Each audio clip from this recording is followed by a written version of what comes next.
Meu nome é Vitor Neres e você falhou com essa sociedade. Alguns inscritos aqui do canal assistiram ao vídeo do Lucas Guerreiro que dizia no título, né? Transgêneros podem ter acesso às bênçãos do Evangelho. E eles chegaram até mim e falaram, faça uma reação deste vídeo, né? Fale a respeito dele, diga aí o que é que você pensa a respeito disso. E eu fiquei sabendo através desse povo, né? Mais ou menos desse jeito. O povo chegou até mim e falou, rapaz, você viu aquele vídeo do Lucas Guerreiro a respeito de transgêneros poderem ter acesso às bênçãos do Evangelho? Você viu? Eu falei, mas que vídeo é este aqui? Ó, aí me mandaram. Aí eu assisti o vídeo, vi a repercussão que teve em alguns grupos da igreja, né? E aí o povo veio e me falou, mas rapaz, estão fazendo o Malha Lucas? Eu falei, que bexiga é um Malha Lucas? Que bexiga murcha é um Malha Lucas?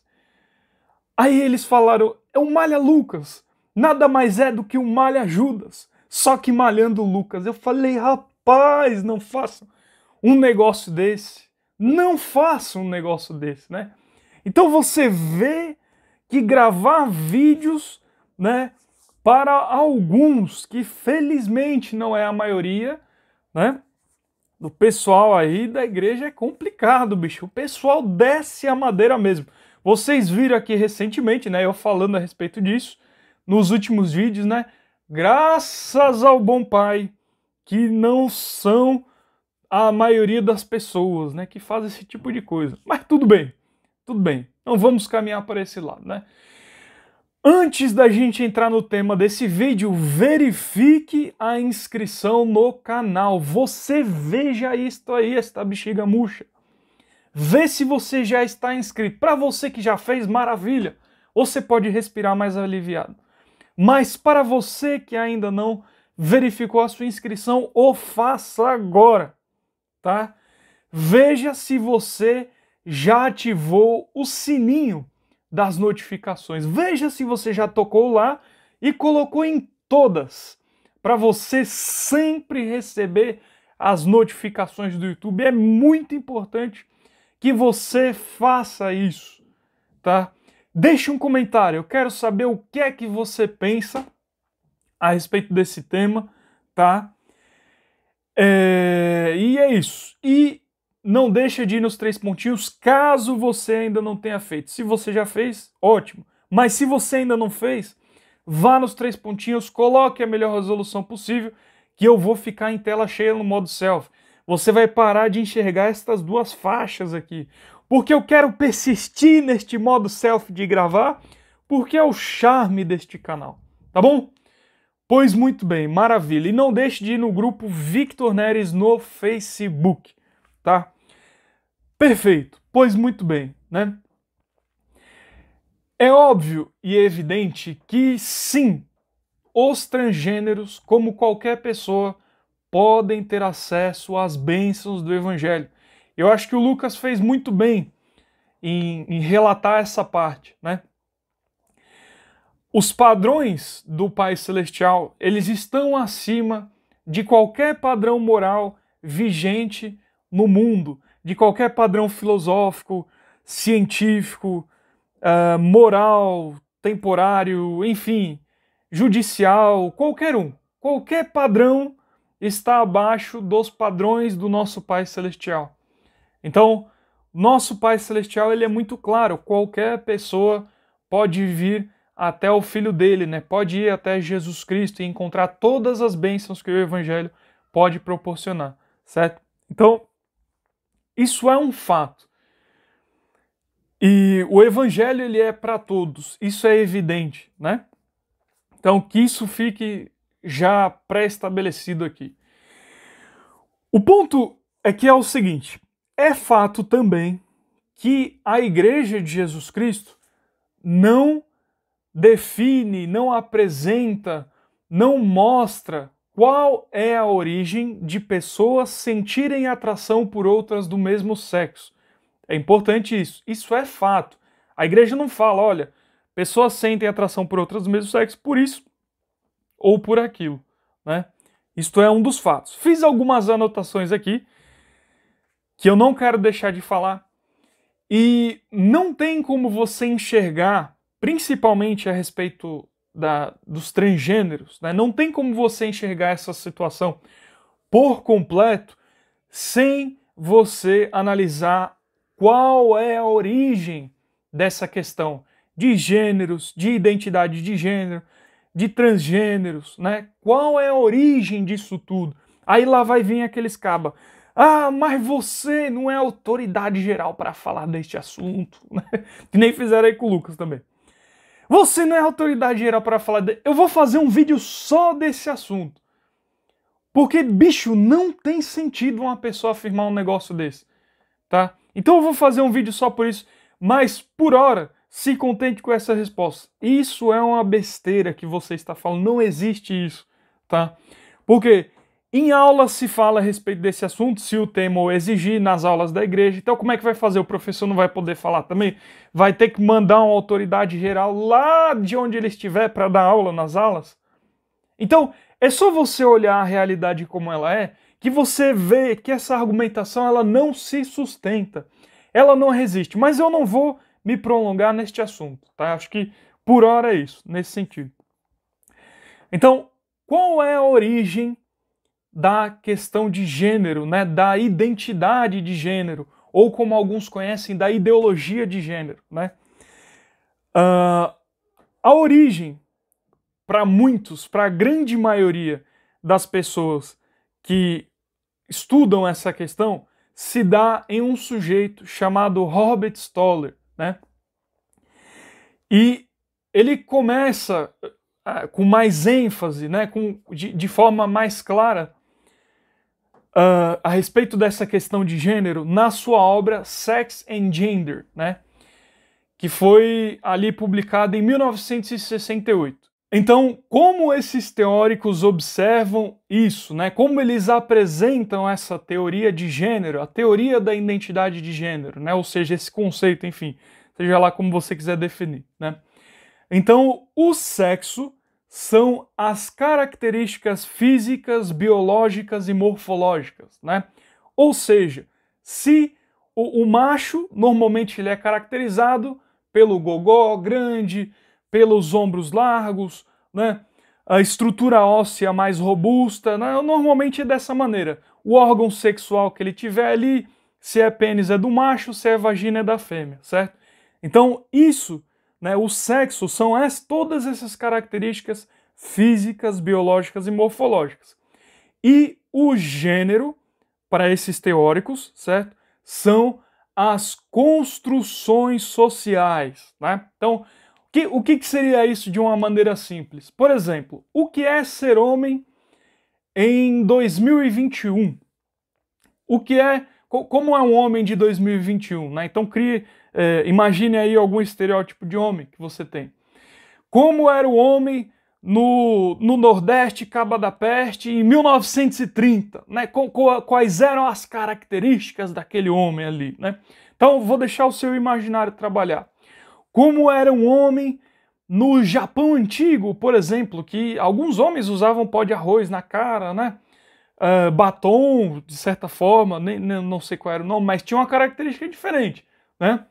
Não usavam calças como os homens de hoje, então tinha o seu ali, né, a sua configuração ali da época, entende?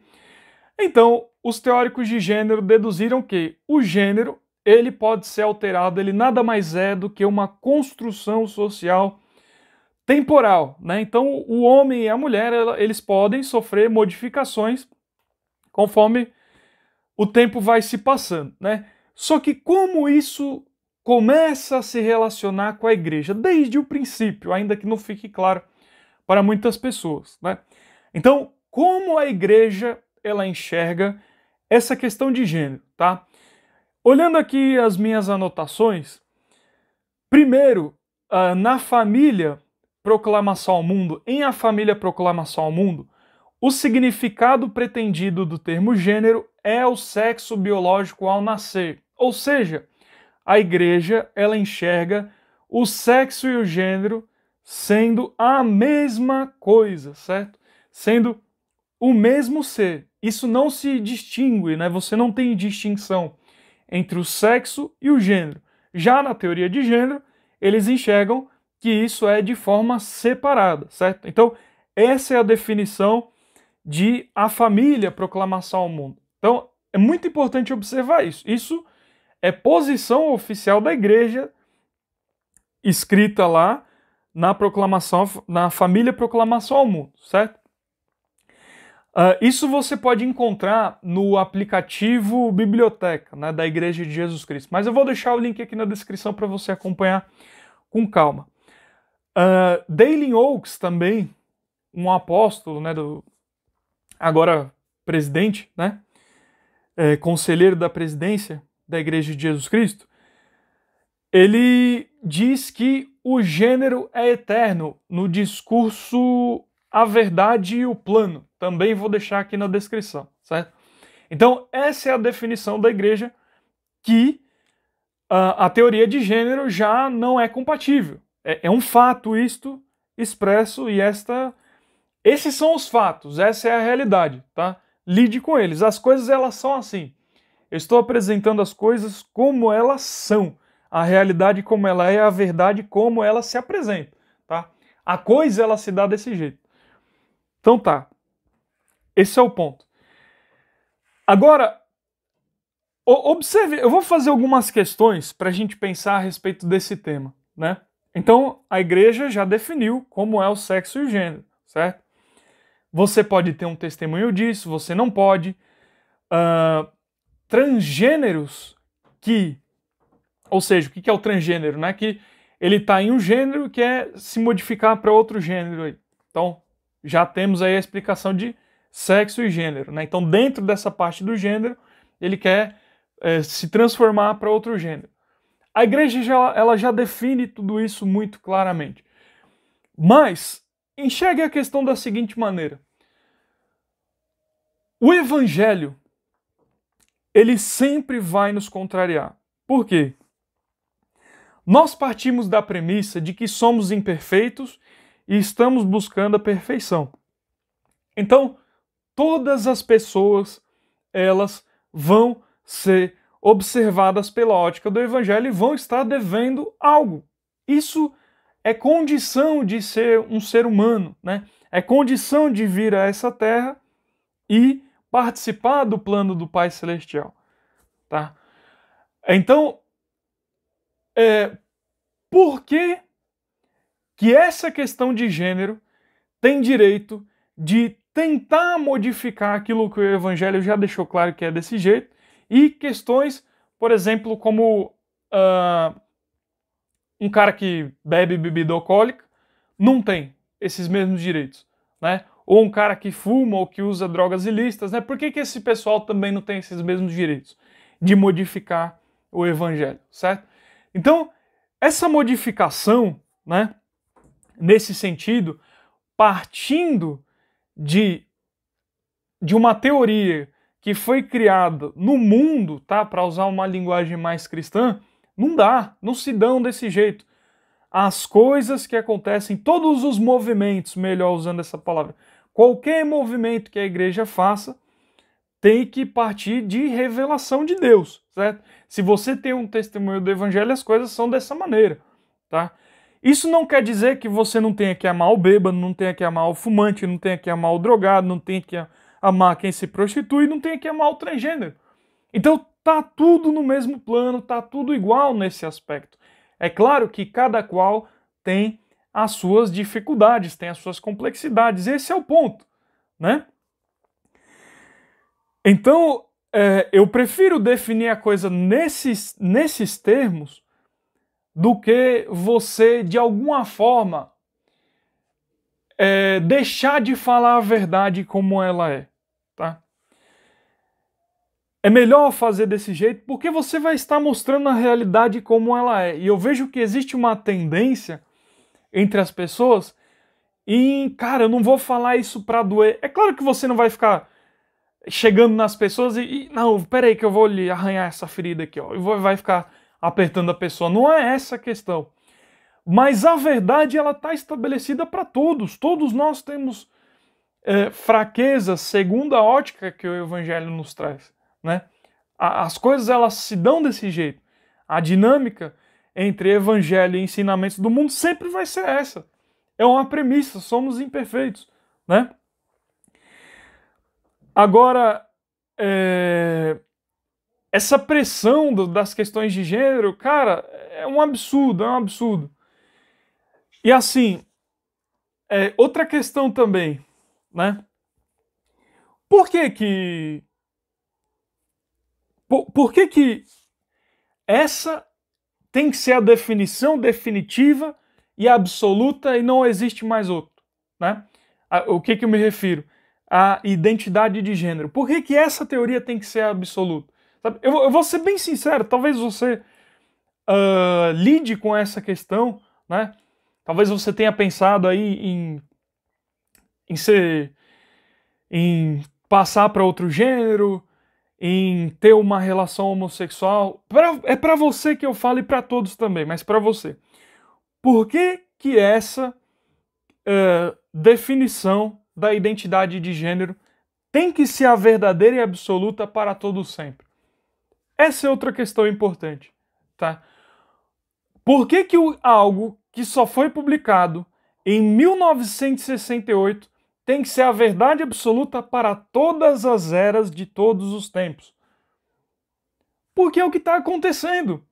Você vê essa transformação em todo lado, e todo mundo já aceitou isso como verdade, mas nem no campo científico isso é uma máxima, né? E quase nada ou nada é uma máxima no campo científico, mas ainda não é algo robusto suficientemente a ponto de você falar, não, cara, isso aqui, olha, é muito verdade. Não!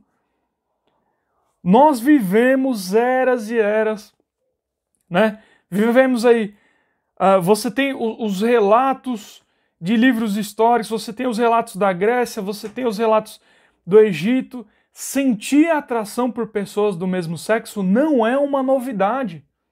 Isso é velho, feito a bexiga murcha. Você tem relatos no povo do Egito, você tem relatos na Grécia a respeito, principalmente nos tempos gregos. Rapaz, quando você vê a história do povo grego, ali tinha muito disso, entende? Então, todo o modo como a sociedade se relacionava com isso tem que ser jogado fora, e agora só vale do Robert Stoller para frente. Por que essa tem que ser o ponto final? Não, o gênero, ele é a explicação do porquê pessoas sentem atração por outras do mesmo sexo. Não, pode ser outra, né? Como é de fato. Eu, como um cristão, creio que o gênero ele é eterno. Mas não é que não exista a atração por pessoas do mesmo sexo. Isso existe de fato. Veja bem, eu não estou negando que existe essa atração. O que eu estou colocando em questão é por que a teoria da identidade de gênero tem que ser a resposta definitiva para tudo isso, e você tem que modificar toda a realidade a fim de caber dentro dessa teoria. Porque se você aceita essa teoria da identidade de gênero por completo, você tem que negar, consequentemente, o que disse Elder Oaks e o que disse a família Proclamação ao Mundo, né?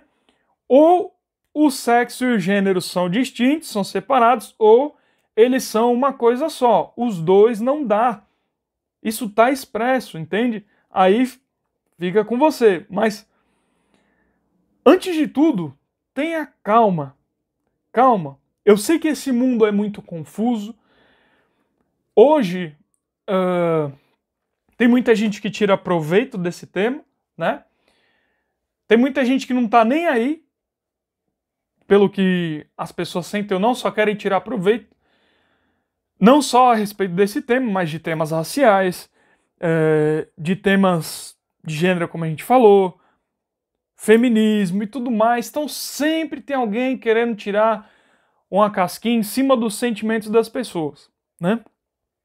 Mas nós definitivamente não somos aquilo que sentimos, né? Não é assim.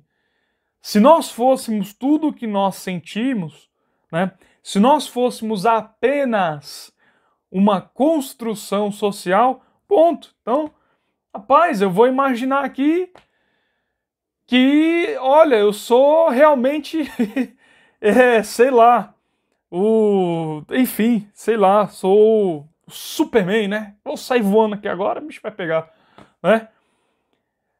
Vou imaginar aqui que eu sou o Incrível Hulk, ponto, né? Vou ficar verde agora instantaneamente neste momento.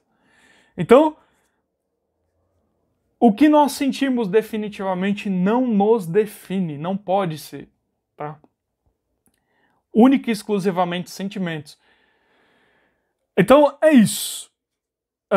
Do ponto de vista da igreja, esse é o ponto, né? Que já foi falado aqui, do que é sexo, do que é gênero e o que a igreja entende por sexo e gênero, tá? Nós temos que sim amar todas as pessoas e fazer com que a experiência que todos tenhamos dentro do evangelho seja confortável, que essa pessoa se sinta amada, mas sem deixar de falar a verdade, como ela é e como ela se apresenta. Isso é muito importante, a gente não pode fazer. Senão, no final das contas, a gente não acredita em revelação. E assim, isso, cara, é tão claro, até no cristianismo em geral. Isso é claro, você tem lá Adão e Eva, né? Então, já você não tem experiências de transgêneros na Bíblia, né? Na Grécia Antiga. Não existe como ela se dá hoje na obra de Stoller. Então a gente viveu muito tempo sem isso, né? Então várias e várias eras a gente viveu sem isso. Agora essa tem que ser a verdade absoluta. Entende? Por quê? Por que essa teoria tem mais validade do que outras teorias? Por quê? Me diga você. Não existe a resposta. Não tem. Por que o que você sente tem que ser mais importante do que aquilo que eu estou vendo? Por que o que alguém sente tem que ser mais importante? Então, o ponto não é negar aquilo que você está sentindo, mas provavelmente, isso eu digo provavelmente por amor ao debate, né? Mas é fato, essa não é a resposta, tá? A identidade de gênero não fornece a resposta, ela não dá a origem do porquê pessoas sentem atração por outras do mesmo sexo, tá? Existem estudos indo em direções diferentes que dão respostas interessantes a respeito desse tema, né? Mas que não necessariamente você precise concluir toda a identidade de gênero como sendo correta, né? Como tudo aquilo que o Stoller e outros teóricos desenvolveram depois tem que ser correto. Enfim, não vou me estender aqui, porque senão eu já estou indo para outra direção no vídeo, né? E não é essa a intenção. A intenção é ficar aqui e é isso que eu tinha para falar. Não deixe de ir no grupo Victor Neres e não deixe de acompanhar também o jornal Placas de Ouro, que está agora no Instagram. Eu vou deixar os links dele, tá? Acho que, pelo que eu vi, é o primeiro jornal da igreja, né, de notícias. Então, acompanhe lá, vou deixar esse pessoal aqui na descrição, tá? Tem uma galera bem legal lá, principalmente o Thiago, que é o locutor lá do jornal, da banda CSU também. Tá bom? É isso. Até mais ver. E se você assistiu esse vídeo, você não falhou com esta sociedade.